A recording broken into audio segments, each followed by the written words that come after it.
व्यक्ति क्यों बन जाता है अच्छा या बुरा, जानिए गौतम बुद्ध की इस कहानी से।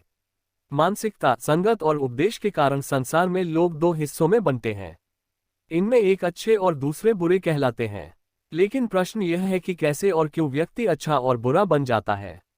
अच्छा और बुरा व्यक्ति की प्रवृत्ति है, लेकिन सवाल यह है कि क्यों और कैसे कोई व्यक्ति अच्छा या फिर बुरा बन जाता है। वहीं इससे भी जरूरी चीज यह है कि अच्छा इंसान कैसे बने। आज संसार में चारों ओर बुराई ही बुराई है। दंगे फसाद, लड़ाई झगड़े, हत्या और आपराधिक कामों से जुड़ी खबरों की कोई कमी नहीं है। इसका कारण है इंसान का बुरा बनना। जब इंसान की प्रवृत्ति बुरी हो जाती है तो संसार भी बुराइयों से भर जाता है। गौतम बुद्ध की इस कहानी से जानेंगे क्यों कोई व्यक्ति बुरा बन जाता है और बुरे काम करने लगता है। साथ ही इस कहानी में जानेंगे कैसे बने अच्छा इंसान। अच्छे या बुरे व्यक्ति बन जाने से जुड़ी गौतम बुद्ध की कहानी। एक गांव में एक शातिर चोर रहता था। पूरा गांव उस चोर के बारे में जानता था, लेकिन इसके बावजूद भी कोई उसे पकड़ नहीं पाया। उस शातिर चोर ने अपना संपूर्ण जीवन चोरी करने में लगा दिया। इतना ही नहीं, आसपास के गांव और नगर में भी उसकी बराबरी का कोई चोर नहीं था।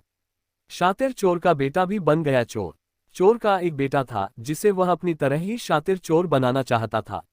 इसलिए वह अपने बेटे से हमेशा कहता था कि कभी किसी साधु या सन्यासी के उपदेश को मत सुनना। यदि कोई कुछ कहे भी तो अपने कान बंद कर वहां से भाग जाना। बचपन से ही उसका बेटा अपने पिता से इन्हीं बातों को सुनता आ रहा था, जिस कारण ये बातें उसके मन में बैठ गई थी।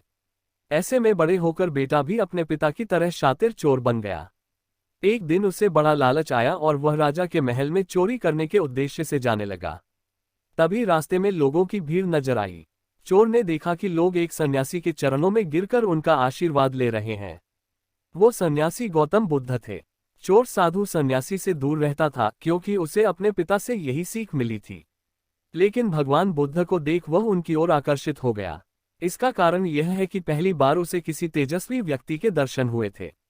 अचानक उसे पिता की बात याद आ जाती है कि साधु सन्यासियों से दूर रहना चाहिए।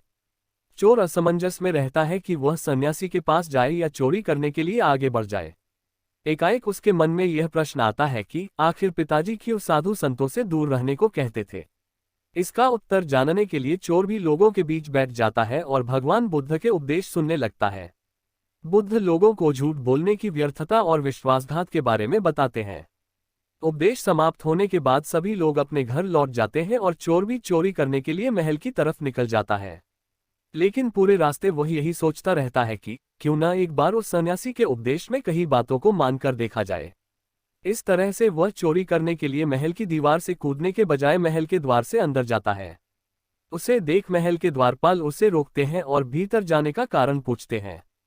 चोर कहता है, मैं चोर हूं और महल में चोरी करने जा रहा हूं। द्वारपाल उसकी बातें सुनकर हंसने लगते हैं और कहते हैं जरूर यह महल का सेवक या नौकर होगा और हमसे मजाक कर रहा है। यह सोचकर वे उसे महल के अंदर जाने दे देते हैं। जिसका नमक खाया उसके साथ विश्वासघात नहीं करना चाहिए। महल जाने के बाद चोर खजाना रखे तिजोरी के पास पहुंच जाता है और तिजोरी को तोड़कर धन और आभूषण को पोटली में भरकर भागने लगता है। तभी उसकी नजर महल के रसोई पर पड़ती है। रात होने के कारण सभी सो रहे होते हैं और रसोई में कोई नहीं रहता है। चोर को जोर की भूख लगी थी, इसीलिए वह रसोई में जाकर पेट भर खाना खा लेता है। इसके बाद चोर वहां से जाने लगता है। तभी उसे बुद्ध के उपदेश में सुनी दूसरी बात याद आती है कि जिसका नमक खाया है उसके साथ कभी भी विश्वासघात नहीं करना चाहिए। चोर सोचता है मैंने इस महल का नमक खाया है, ऐसे में इनका धन चोरी कर मैं इनके साथ विश्वासघात करूंगा। इसीलिए चोर चुराए हुए धन को रसोई में ही छोड़कर जाने लगता है। महल के एक व्यक्ति की नजर चोर पर पड़ जाती है और वह शोर मचा देता है, जिससे महल के लोग चोर को पकड़ लेते हैं और राजा के पास ले जाते हैं। राजा चोर से पूछता है कि जब तुमने चोरी कर ली थी तो फिर इसे छोड़कर क्यों जा रहे थे। चोर कहता है, एक सन्यासी संगत और उपदेश से होता है व्यक्ति के व्यक्तित्व का निर्माण। चोर की बात से राजा प्रभावित होते हैं और उससे कहते हैं, अगर तुमने ऐसे उपदेश बचपन से ही सुने होते तो तुम कभी चोर बनते ही नहीं। इतना कहकर राजा ने उसे कोई सजा नहीं और छोड़ दिया। लेकिन राजा ने उससे कहा कि एक बात याद रखना, सही संगत और सही उपदेश से ही व्यक्ति अच्छा इंसान बनता है। बचपन से ही गलत संगत और गलत उपदेश मिलने के कारण वह बुरा व्यक्ति बन जाता है। संगत और उपदेश व्यक्ति का जीवन बदल देते। शातिर चोर का बेटा भी बन गया चोर।